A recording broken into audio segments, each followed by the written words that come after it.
Nous accueillons à présent Madame Mandela qui représente le FDF pour la commune de Etterbeek. Bonjour Madame. Bonjour. Alors, vous étiez entre autres secrétaire d'État aux familles et aux personnes handicapées. Vous étiez aussi vice-présidente des jeunes FDF. À présent, vous êtes la présidente des femmes pour le FDF à Etterbeek. Vous êtes députée bruxelloise, membre du conseil d'administration de l'espace Sangor, qui est le centre culturel à Etterbeek, et vous êtes conseillère communale. Vous vous présentez deuxième sur la liste FDF à Etterbeek. Je vous rappelle le principe de notre émission. Vous avez 1 minute 30 pour répondre à notre première question. Et en fonction de votre réponse, nous vous poserons différentes questions. Si vous êtes prête, nous pouvons commencer. Allons-y. Alors, Madame Mandela, si le FDF remporte les élections à Etterbeek, quels sont les 3 projets ou initiatives en matière de culture pour les jeunes que vous comptez mettre en œuvre? Dans un premier temps, au niveau d'Etterbeek, vu qu'on a quand même pas mal de jeunes et qu'on a des difficultés à pouvoir quelque part les accompagner dans ces parcours d'artistes, en tout cas moi ce que je préconise avec mon parti, c'est d'augmenter le nombre de locaux pour la vie associative et culturelle par l'ouverture éventuellement des écoles le soir ou le week-end pour permettre en fait à ces jeunes ou à des théâtres amateurs, des chorales, des associations culturelles et éventuellement sportives de pouvoir éventuellement avoir un lieu où exercer leur talent d'artiste. Donc aussi dans ce cadre-là, je souhaiterais créer un parcours d'artistes et d'artisans urbains, donc qui permettra en fait la découverte de l'art dans des endroits inhabituels comme les garages, comme les rues. Donc voilà, ça c'est le premier point. Deuxième point, ce serait de dynamiser la maison des jeunes et y apporter des activités qui attirent également les jeunes filles. On a souvent tendance à croire que la culture, c'est généralement réservé aux garçons. Ce sont ces garçons qui occupent plus l'espace des maisons des jeunes. Donc nous, aujourd'hui, on voudrait redynamiser notre maison et vraiment attirer les filles. Redynamiser ça comment? Demander à ces jeunes de pouvoir participer à l'élaboration du programme de la maison des jeunes. Et en troisième point pour moi, c'est augmenter les subsides au mouvement des jeunesses dans ma commune. Donc voilà en quelques mots les 3 points essentiels par rapport à la culture que je voudrais vraiment développer si je suis élu et j'espère être élu. Voilà, alors nous aurions voulu savoir en termes de promotion, de publicité ici, comment comptez-vous attirer un public jeune? Parce que nous le savons, beaucoup de politiques, entre autres, organisent des choses au niveau communal, comme des parcours d'artistes, dont vous avez le projet de l'améliorer et de l'agrandir. Mais comment comptez-vous attirer un public jeune vers ces événements? Aujourd'hui, je pense qu'on ne peut plus faire l'économie de tout ce qui est réseau social. Donc, je pense, dans un premier temps, pour sensibiliser ces jeunes-là par rapport à ces programmes, c'est d'utiliser les moyens qui sont mis à notre disposition, c'est-à-dire Facebook, Internet, et aussi aller au niveau des écoles. Et je pense qu'il faudrait faire un projet en synergie avec des écoles parce que c'est là qu'on rencontre des jeunes qui ont entre 16 et 18 ans ou même parfois 18 dans les cadres des écoles techniques et professionnelles qui ont dépassé l'âge de 18 ans. Donc c'est vraiment travailler en synergie avec les responsables d'école pour sensibiliser ces jeunes-là, pour leur donner l'information parce que c'est souvent aussi ce qui manque, leur donner l'information pour qu'ils puissent venir là où il y a des associations. Il y a aussi les associations qui œuvrent dans ma commune qui ont un caractère aussi multiculturel et diversifié, donc aussi aller vers ces associations qui travaillent avec des jeunes pour leur dire voilà le programme ou voilà les options que nous voulons mettre en place pour les jeunes. Mais une fois encore, je dis, il faut vraiment travailler ces projets avec des jeunes, les mettre au centre, au cœur de notre projet. Donc je vous ai dit, ça serait Facebook, Internet, les associations et les écoles parce que ce sont vraiment des partenaires privilégiés pour pouvoir toucher les jeunes.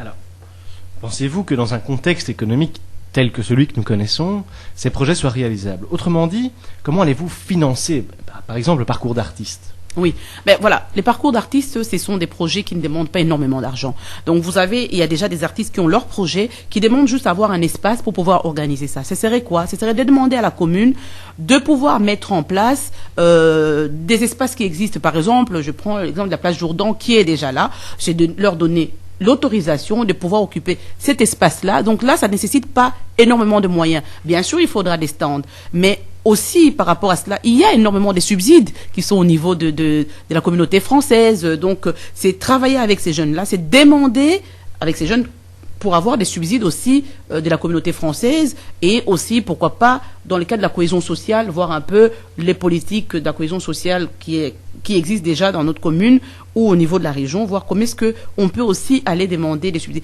Il ne faut pas nécessairement faire de grands projets qui demandent nécessairement de gros montants pour pouvoir les réaliser. Des petits projets comme ça, je vous ai dit, les parcours d'artistes dans les rues, ouvrir les garages. On a des garages au niveau de la commune d'Etterbeek. Donc on peut un jour ou un week-end demander à ce qu'on ouvre ces garages-là. Donc ça nous coûte pas grand-chose parce que ça fait partie du patrimoine communal, donc c'est ouvrir ces espaces-là pour des jeunes. Mais bien sûr, je vous dis encore, il y a des subsides et aussi, quand il y a des parcours des jeunes, je me dis comment trouver des subsides, par exemple, pour la 2e année, mais ça serait aussi, par exemple, de pouvoir vendre les boissons à un prix démocratique pour permettre aussi, avec les bénéfices de ces ventes-là, de pouvoir refinancer des projets pour les années qui vont suivre. Alors, comment est-ce que votre parti, le FDF, vous soutient dans la création de ces projets, dans la mise en place de ces projets et, de manière plus générale, comment le FDF à Etterbeek voit et conçoit la culture? Mais vous savez que l'espace Senghor, si vous connaissez l'histoire un peu d'Etterbeek, l'espace Senghor, c'est vraiment un projet FDF. Le président du conseil d'administration, qui est l'échevin de l'urbanisme, c'est lui qui fut à la base de la création de l'espace Senghor, du centre culturel. Donc c'est vous dire que le FDF a toujours eu à cœur la culture au cœur de la commune, parce que je pense que c'est vraiment un lieu de proximité. Les gens qui sont dans une commune n'ont pas toujours besoin ou envie d'aller plus loin pour aller participer à des activités culturelles ou vivre la culture au sein de leur commune. Donc le FDF avait, au travers de cet échevin-là qui malheureusement nous a quittés, à favoriser la création du centre culturel. Donc, dans le cadre de ces projets, nous l'avons porté ensemble, donc au FDF, en tout cas au FDF d'Etterbeek, comme je suis aussi membre du conseil d'administration, donc je suis soutenu pour pouvoir mettre en place cette politique de la culture que je suis déjà comme conseillère, comme membre d'administration de l'espace Senghor. Donc, on y travaille en synergie, vraiment en bonne entente avec les autres partis. Donc je me dis, le FDF, mon parti en tout cas au niveau d'Etterbeek, en plus le FDF en général, favorise et vraiment très très demandeur de ce qu'on ait une culture, mais une culture qui soit aussi diversifiée, une culture qui soit métissée, avec une mixité des genres, une mixité sociale, une mixité de race, une mixité de religion, donc vraiment la diversité au vrai sens du mot. Alors, de manière générale, on peut estimer que les jeunes ont un problème d'image, de reconnaissance, que ce soit dans leur travail, leurs travaux d'artistes même. En quoi les projets que vous m'avez présentés vont leur permettre d'être montrés de manière positive, d'être remis au centre des attentions?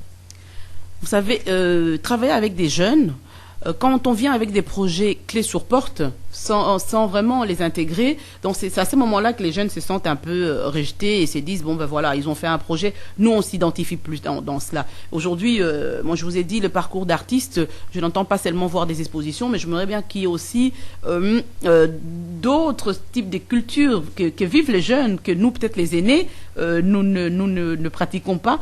Et il faut placer ces jeunes au cœur du projet. Donc c'est vraiment les responsabiliser, les mettre au centre pour qu'ils puissent faire le programme, bien sûr, avec l'aide des aînés, hein, l'aide des experts, mais vraiment qu'ils s'approprient le projet. Et c'est à ce moment-là que on verra, comment dire, l'intérêt et cela va favoriser en fait l'estime de soi. La confiance va revenir. Pourquoi? Parce qu'ils auront été à la base du projet en amont, puis en aval, et ainsi de suite, on va avancer pas à pas avec eux. Je pense qu'il n'y a rien de tel que de pouvoir inclure ces jeunes pour leur redonner confiance. Si on vient avec un projet déjà conçu, je pense qu'on va faire un projet, ils vont intégrer, et in fine, ils vont pas se l'approprier et ça marchera pas. Moi, je pense que vraiment, quand on travaille avec des jeunes, c'est de les responsabiliser et de valoriser leur travail et de faire en sorte qu'ils se sentent utiles dans la société avec des bons projets qui, en fait, favorisent l'intergénérationnalité, je ne sais pas si je peux dire ça ainsi, parce que généralement, les jeunes font des projets à part, les aînés le font à part. Moi, je pense que si ces jeunes font un projet où ils se disent que voilà, c'est un projet qui touche les jeunes, mais qui va aussi intéresser les aînés, et ensemble, comme ça, on pourra avancer. Et voilà, moi, je pense que vraiment, les mettre au cœur du projet, dès la conception jusqu'à la réalisation, en les accompagnant, et ça favorisera en fait comment dire, la reprise de la confiance en soi. Alors, nous arrivons déjà presque au terme de cette interview. Je vais maintenant vous poser la dernière question. Est-ce que vous, personnellement, ou avec votre parti, vous organisez un événement qui a pour but la découverte d'un style musical particulier, d'un genre de musique particulière? Non, malheureusement, on le fait pas. Mais moi, comme je vous ai dit, j'ai un projet, je vous ai dit, les parcours d'artistes et d'artisans urbains. Ce n'est pas juste des expositions, c'est vraiment l'art au sens du mot. Mais par rapport à ça, je vous ai dit tout à l'heure aussi, je voudrais qu'on redynamise les maisons des jeunes. C'est avec ces jeunes-là de pouvoir faire un parcours d'artistes urbains dans les rues d'Etterbeek. C'est de développer une production artistique, une production musicale, notamment autour de ce que j'appelle la musique des rues. Donc c'est quelque chose que je ne vois pas beaucoup, à part Couleur Café où les gens se promènent, mais je me dis, est-ce que si on pouvait avoir un parcours musical, la musique des jeunes, hein, je n'entends pas seulement, dans un premier temps, lancer ça avec la musique des jeunes, mais aussi les accompagner à un moment avec d'autres styles de musique, ça serait pas mal. Donc c'est un peu le projet que j'ai, et j'espère que je sois dans l'opposition, que je sois dans la majorité, je porterai ces projets pour qu'on ait un parcours musical d'un nouveau genre avec les jeunes de ma commune.